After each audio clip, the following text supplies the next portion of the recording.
എന്തായാലും വലിയ തോൽവി തന്നെയാണ് CPM-നെ സംബന്ധിച്ച് ഉണ്ടായിരിക്കുന്നത്. നിയമസഭാ തെരഞ്ഞെടുപ്പിലെ തോൽവിക്ക് പിന്നാലെ പിണറായി വിജയൻ രാജിവെച്ചു, ഗവർണർ രാജി സ്വീകരിച്ചു.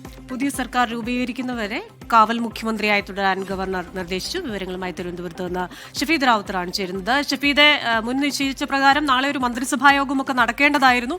അത് നടക്കുന്നില്ല. പകലും മുഖ്യമന്ത്രിയുടെ രാജി ഉണ്ടാകുന്നു. കാവൽ മുഖ്യമന്ത്രിയായി തുടരും, അല്ലേ?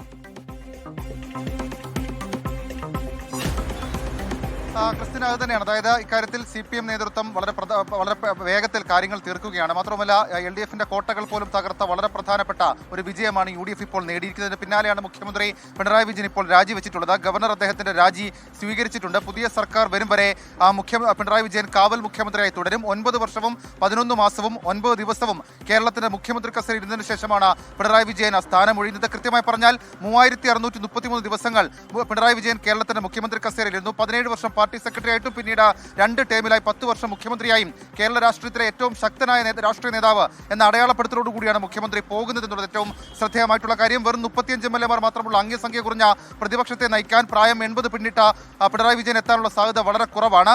ഏതായാലും അതടക്കമുള്ള കാര്യങ്ങൾ അങ്ങനെ നിലനിൽക്കുമ്പോൾ തെരഞ്ഞെടുപ്പ് തോൽവിക്ക് പിന്നാലെ വളരെ പെട്ടെന്ന് മുഖ്യമന്ത്രി പിണറായി വിജയൻ രാജി സമർപ്പിച്ചിരിക്കുന്നു. ഇനി ഈ കളി മുഴുവൻ നടക്കുന്നത് കോൺഗ്രസിന്റെ ക്യാമ്പിലാണ്, അല്ലെങ്കിൽ UDF ക്യാമ്പിലാണ്.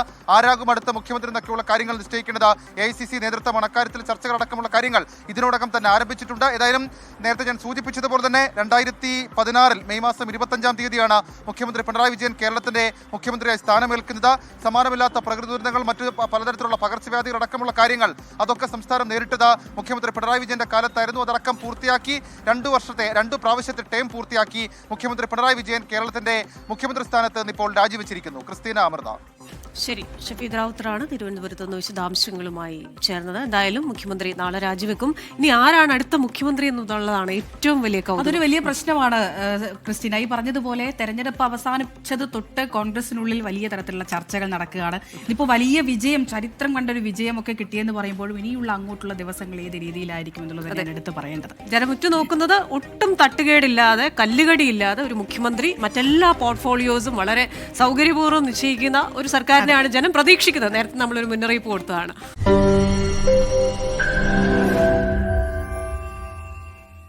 ലോകത്തെവിടെയായാലും ഏത് സമയത്തും 24 വാർത്തകളും ഓഗ്മെന്റഡ് റിയാലിറ്റി പാക്കേജുകളും എക്സ്പ്ലെയിനറുകളും വിശദമായി കാണാൻ ഞങ്ങളുടെ YouTube ചാനൽ നിങ്ങൾക്ക് സബ്സ്ക്രൈബ് ചെയ്യാം.